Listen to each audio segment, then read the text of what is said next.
Hi hello friends, welcome back to my channel ಶಿ ಸಂಧ್ಯಾ. ಎಲ್ಲರೂ ಹೇಗಿದ್ದೀರಾ? ನಾನು ಕೂಡ ತುಂಬ ಚೆನ್ನಾಗಿದ್ದೀನಿ. ನೀವೆಲ್ಲರೂ ಕೂಡ ಚೆನ್ನಾಗಿದ್ದೀರಾ ಅಂತಲೇ ಅಂದ್ಕೊಂಡಿದ್ದೀನಿ. ಇವತ್ತು ಶುಕ್ರವಾರ ಬೆಳಗ್ಗೆನೇ ವ್ಲಾಗ್ನ ಸ್ಟಾರ್ಟ್ ಮಾಡಿದ್ದೀನಿ. ಇವತ್ತು ಬೆಳಗ್ಗೆನೇ ಹಾಲು ತಂದು ಕೊಟ್ಟರು. ಆ ಶಾಪಿಗೆ ಬಾದಾಮ್ ಮಿಲ್ಕ್ ಕೂಡ ಕಾಯಿಸ್ಬೇಕಿತ್ತು, ಹಾಗಾಗಿ ಬೆಳಗ್ಗೆನೇ ಹಾಲು ತಂದು ಕೊಟ್ಟರು. ಇದು 4 ಲೀಟರ್ಸು. ನಾನು ಫಸ್ಟು ಮನೆಯೆಲ್ಲ ಕ್ಲೀನ್ ಮಾಡ್ಕೊಂಡಿದ್ದೀನಿ ಬೆಳಗ್ಗೆನೇ ಎದ್ದ ತಕ್ಷಣ. ಹಾಗೆ ಪೂಜೆ ಕೂಡ ಮಾಡ್ಕೊಳ್ಳೋಣ ಅಂತ ಮನೆಯೆಲ್ಲ ಕ್ಲೀನ್ ಮಾಡಿದೆ. ಅಷ್ಟರಲ್ಲಿ ಹಾಲು ಬಂತು. ಹಾಲನ್ನ ಕಾಯಕ್ಕೆ ಇಟ್ಬಿಟ್ಟು ಒಲೆ ಮೇಲೆ ಅದಕ್ಕೆ ಸಕ್ಕರೆ, ಬಾದಾಮ್ ಪೌಡ್ರ್ ಎಲ್ಲನೂ ಹಾಕಿಬಿಟ್ಟು ನಾನು ಮಿಗತಾ ಕೆಲಸ ಎಲ್ಲ ಮಾಡ್ಕೊಳ್ತಾ ಇದ್ದೀನಿ. ನೋಡಿ, ಇದು ತೋರಿಸ್ತಾ ಇದ್ದೀನಲ್ಲ, ಇದು ಮಾಸ್ ಬಾದಾಮ್ ಮಿಲ್ಕು ಡ್ರಿಂಕ್ ಮಿಕ್ಸ್ ಅಂತ. ಇದನ್ನು ಹಾಕಿದ್ರೆ ಚೆನ್ನಾಗಿ ಬರುತ್ತೆ, ತುಂಬ ಟೇಸ್ಟು.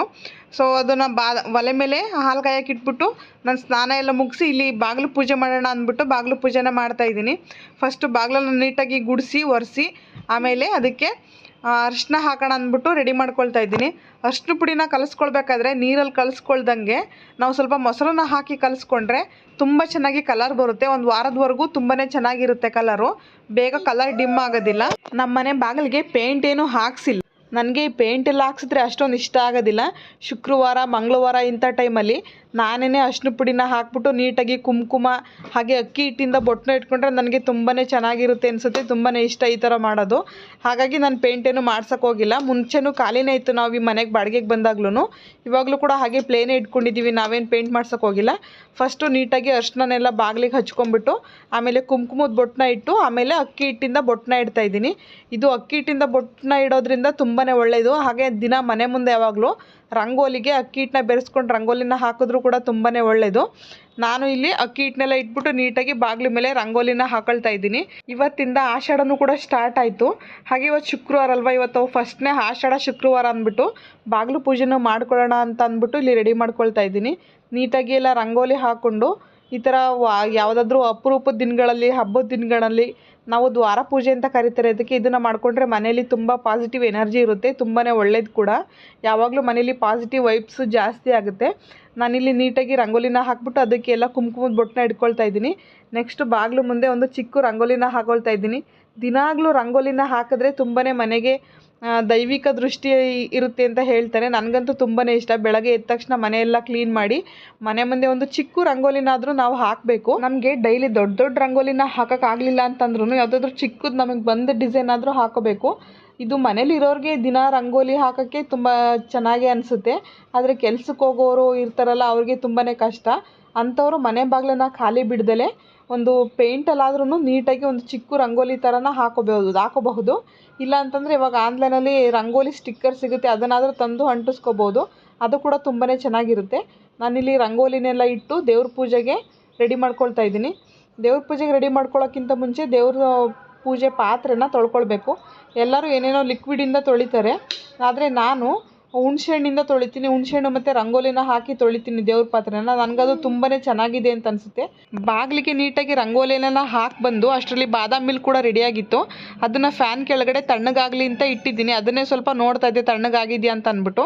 ಅದನ್ನು ತಣ್ಣಗಾಗಕ್ಕೆ ಬಿಟ್ಬಿಟ್ಟು ನಾನು ದೇವ್ರ ಪಾತ್ರೆನ ತೊಳ್ಕೊಳ್ತಾ ಇದ್ದೀನಿ. ನಾನು ದೇವ್ರ ಪಾತ್ರೆ ತೊಳೆಯೋಕ್ಕೆ ಮುಂಚೆ ಒಂದು ಲಿಕ್ವಿಡ್ ಥರ ಮಾಡ್ಕೊಳ್ತಾ ಇದ್ದೆ ನಾನೇ. ಅದೇನಂದರೆ ಲೆಮನ್ ಸಾಲ್ಟ್ ಅಂತ ಸಿಗುತ್ತೆ. ಆ ಲೆಮನ್ ಸಾಲ್ಟ್ ಸ್ವಲ್ಪ, ಹಾಗೆ ನಿಂಬೆ ಹಣ್ಣಿನ ಹುಳಿ, ಹಾಗೆ ಒಂದು ಸ್ವಲ್ಪ ಉಪ್ಪು, ಕಡಲೆ ಹಿಟ್ಟು, ಮೊಸರು ಇಷ್ಟನ್ನು ಹಾಕ್ಬಿಟ್ಟು ಒಂದು ಪೇಸ್ಟ್ ಥರ ಮಾಡ್ಕೊಂಡು ಅದರಲ್ಲಿ ತೊಳಿತಾ ಇದ್ದೆ. ಆದರೆ ತೊಳೆದು ಒಂದು ಅರ್ಧ ಗಂಟೆಗೆಲ್ಲ ಸ್ವಲ್ಪ ಕಪ್ಪಗಾಗಿದೆ ಅಂತ ಅನ್ನಿಸ್ತಿತ್ತು. ನನಗದು ಇಷ್ಟ ಆಗಲಿಲ್ಲ. ನಮ್ಮಮ್ಮ ಹೇಳಿದ್ರು, ಇದು ಹುಣಸೆಹಣ್ಣಲ್ಲಿ ಸ್ವಲ್ಪ ರಂಗೋಲಿನ ಹಾಕ್ಬಿಟ್ಟು ಉಜ್ಜಿ ತೊಳೆದ್ರೆ ನೀಟಾಗಿ ಹೋಗುತ್ತೆ ಅಂತ. ನೋಡಿ ಎಷ್ಟೊಂದು ಡಿಫ್ರೆನ್ಸ್ ಕಾಣಿಸ್ತಾ ಇದೆ. ಮೇಲ್ಗಡೆ ಕಪ್ಪಗಾಗಿರೋದು ಕಲೆ ಏನು ಉಳ್ಕೊಳ್ಳೋದಿಲ್ಲ, ತುಂಬಾ ಚೆನ್ನಾಗಿ ಹೋಗುತ್ತೆ. ಆವಾಗಲಿಂದ ಸ್ವಲ್ಪ ತೊಳೆಯೋಕ್ಕೆ ಕಷ್ಟನೇ ಆಗುತ್ತೆ. ಅಂದರೆ ಜಾಸ್ತಿ ಫೋರ್ಸ್ ಮಾಡಿ ಉಜ್ಜಬೇಕಾಗುತ್ತೆ, ಪರವಾಗಿಲ್ಲ. ನನಗೆ ಇದರಲ್ಲಿ ತೊಳೆದ್ರೇ ತುಂಬಾ ಚೆನ್ನಾಗಿದೆ ಅಂತ ಅನಿಸುತ್ತೆ ಪಾತ್ರೆಗಳೆಲ್ಲ. ನಾನು ದೇವ್ರ ಪಾತ್ರೆನೆಲ್ಲ ವಾಶ್ ಮಾಡಿಟ್ಟೆ ಪೂಜೆ ಮಾಡೋಣ ಅಂತ. ಆದರೆ ಸ್ವಲ್ಪ ಲೇಟ್ ಆಗಿತ್ತು. ಒಂದು 9 ಗಂಟೆ 9:30 ಆಗಿತ್ತು. ನನ್ನ ಮಗನೂ ಕೂಡ ಅಂಗನವಾಡಿಗೆ ಕಳಿಸ್ಬೇಕಿತ್ತು ರೆಡಿ ಮಾಡಿ. ಮತ್ತು ಇವಾಗಲೇ ಪೂಜೆ ಮಾಡೋಕ್ಕಾಗಲ್ಲ, ಪೂಜೆ ಮಾಡ್ತಾ ಕೂತ್ಕೊಂಡ್ರೆ ಲೇಟ್ ಆಗುತ್ತೆ. ಹಾಗೆ ಶಾಪ್ಗೂ ಕೂಡ ಬ್ರೇಕ್ಫಾಸ್ಟ್ನ ಕಳಿಸ್ಬೇಕಿರುತ್ತೆ. ಹಾಗಾಗಿ ಇವಾಗಲೇ ಪೂಜೆ ಮಾಡಿದ್ರೆ ಲೇಟ್ ಆಗಿಬಿಡುತ್ತೆ. ಅಂಗಡಿಗೆಲ್ಲ ಟಿಫಿನ್ನ ಕೊಟ್ಟು ಕಳಿಸ್ಬೇಕಲ್ಲ ಅಂತ ಅಂದ್ಬಿಟ್ಟು ನಾನು ಪಾತ್ರೆ ಎಲ್ಲ ತೊಳೆದು ಸೈಡಲ್ಲಿ ಎತ್ತಿಟ್ಟೆ. ಸಂಜೆ ಪೂಜೆ ಮಾಡ್ಕೊಳ್ಳೋಣ ಅಂದ್ಬಿಟ್ಟು. ಸಂಜೆ ಹೊತ್ತು ಕೂಡ ನಾವು 6 ಗಂಟೆಯಿಂದ 6:30ವರೆಗೂ ಪೂಜೆ ಮಾಡಬಹುದು. ಆವಾಗಲೂ ಕೂಡ ಒಳ್ಳೆಯ ಸಮಯನೇ. ಹಾಗಾಗಿ ಸಂಜೆ ಮಾಡೋಣ ಅಂದ್ಬಿಟ್ಟು ಎಲ್ಲ ಕೆಲಸ ಮುಗಿಸ್ಕೊಳ್ತಾ ಇದ್ದೀನಿ. ಮುಗಿಸ್ಕೊಂಡು ಬ್ರೇಕ್ಫಾಸ್ಟ್ ಎಲ್ಲ ಮುಗಿಸಿ ನಾನು ಬಾದಾಮ್ ಮಿಲ್ಕ್ನ ಕಾಯಿಸಿದ್ನಲ್ಲ, ಅದು ಕೂಡ ತಣ್ಣಗಾಗಿತ್ತು. ಅದನ್ನು ಬಾಟ್ಲಲ್ಲಿ ಫಿಲ್ ಮಾಡ್ತಾ ಇದ್ದೀನಿ, ಶಾಪ್ಗೆ ಕೊಟ್ಟು ಕಳ್ಸೋಣ ಅಂತ ಅಂದ್ಬಿಟ್ಟು. ಇದನ್ನು ಕೂಲಿಂಗ್ ಇಡಬೇಕು ಬಾದಾಮ್ ಮಿಲ್ಕು.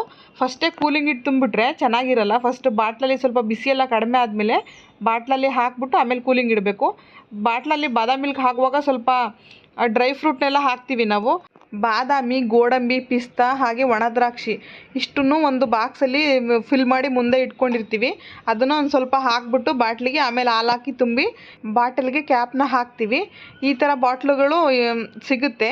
ಇದನ್ನು ಮೊದಲೇ ತಂದಿಟ್ಕೊಂಡ್ಬಿಟ್ಟು ಫಸ್ಟು ಬಾಟ್ಲಿಗೆ ಹಾಲೆಲ್ಲ ಹಾಕಿ ರೆಡಿ ಮಾಡಾದಮೇಲೆ ಕ್ಯಾಪ್ನ ಒಂದೇ ಸರಿ ಟಪ್ಪಾಗಂತ ಹಾಕಿದ್ರೆ ಅದು ಸೀಲ್ ಬಾಟ್ಲು ಥರ ಆಗುತ್ತೆ. ಮತ್ತೆ ಬಿಚ್ಚಿದ್ರೆ ಅದು ಓಪನ್ ಆಗುತ್ತೆ.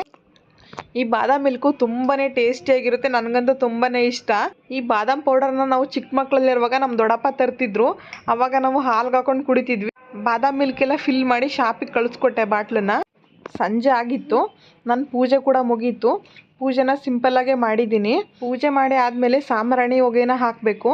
ನಾವು ಮನೆಯಲ್ಲಿ ಬೆಳಗಿನ ಹೊತ್ತು ಅಥವಾ ಸಂಜೆ ಹೊತ್ತು ಈ ಥರ ಸಾಂಬ್ರಾಣಿ ಹೊಗೆ ಹಾಕೋದ್ರಿಂದ ತುಂಬಾ ಮನೇಲಿ ಪಾಸಿಟಿವ್ ಎನರ್ಜಿ ಜಾಸ್ತಿ ಆಗುತ್ತೆ.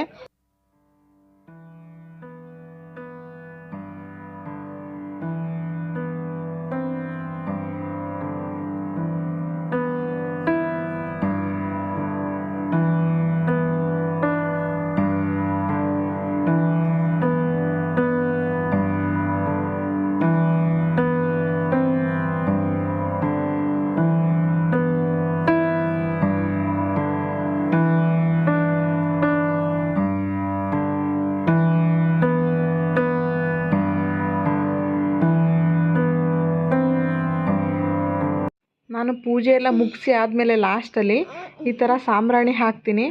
ದೇವ್ರ ಮನೆಗೆ ಅಂತಲ್ಲ, ದೇವ್ರಿಗೆಲ್ಲ ಸಾಂಬ್ರಾಣಿ ಹಾಕ್ಬಿಟ್ಟು ದೇವ್ರ ಮನೆ, ಅಡುಗೆ ಮನೆ ಹಾಗೆ ರೂಮು, ಮನೆಯಲ್ಲಿ ಪ್ರತಿಯೊಂದು ಮೂಲೆಗೂ ಸಹ ಈ ಸಾಂಬ್ರಾಣಿನ ತೋರಿಸ್ಬೇಕು. ಇದರಿಂದ ಮನೆಯಲ್ಲಿ ಒಂದು ಒಳ್ಳೆ ಪರಿಮಳ ಕೂಡ ಬರುತ್ತೆ. ತುಂಬ ಚೆನ್ನಾಗಿದೆ ಅನಿಸುತ್ತೆ ಸ್ಮೆಲ್ಲು.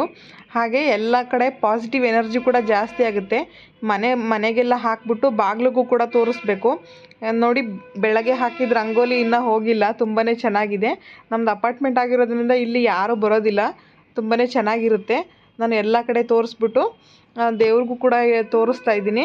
ಇಲ್ಲಿ ನೋಡಿ, ಇದು ತೋರಿಸ್ತೀನಿ. ಅಯೋಧ್ಯೆದು ಇದೆಯಲ್ಲ ದೇವಸ್ಥಾನ, ಅದು ಅಲ್ಲಿಗೆ ಯಾರೋ ಹೋಗಿದ್ರು ನಮಗೆ ಗೊತ್ತಿರೋರು ಅಂದ್ಬಿಟ್ಟು. ನೋಡಿ, ಇದನ್ನು ತಂದು ಕೊಟ್ಟಿದ್ದಾರೆ. ತುಂಬಾ ಚೆನ್ನಾಗಿದೆ ಇದು. ಇದನ್ನು ಪ್ಲಗ್ಗಿಗೆ ಹಾಕ್ಬೋದು. ಪ್ಲಗ್ಗಿಗೆ ಹಾಕಿದ್ರೆ ಲೈಟಿಂಗ್ಸ್ ಕೂಡ ಬರುತ್ತೆ.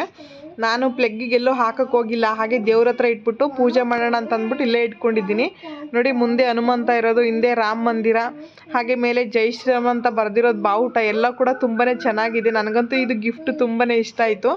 ಥ್ಯಾಂಕ್ ಯು ನಮಗೆ ಕೊಟ್ಟಿರೋರಿಗೆ. ಈ ವಿಡಿಯೋನ ಅವ್ರು ನೋಡಿದ್ರೆ ಈ ವಿಡಿಯೋ ಮೂಲಕ ಅವ್ರಿಗೊಂದು ಥ್ಯಾಂಕ್ ಯು ಹೇಳೋಕ್ಕೆ ಇಷ್ಟಪಡ್ತೀನಿ. ಇವತ್ತಿನ ವ್ಲಾಗ್ ಇಷ್ಟೇ. ಈ ವಿಡಿಯೋ ಇಷ್ಟ ಆಗಿದ್ದರೆ ಎಲ್ಲರೂ ಲೈಕ್ ಮಾಡಿ, ಕಮೆಂಟ್ ಮಾಡಿ, ಹಾಗೆ ನಮ್ಮ ವಿಡಿಯೋಗೆ ಸಬ್ಸ್ಕ್ರೈಬ್ ಮಾಡ್ಕೊಳ್ಳಿ. Thank you for watching friends.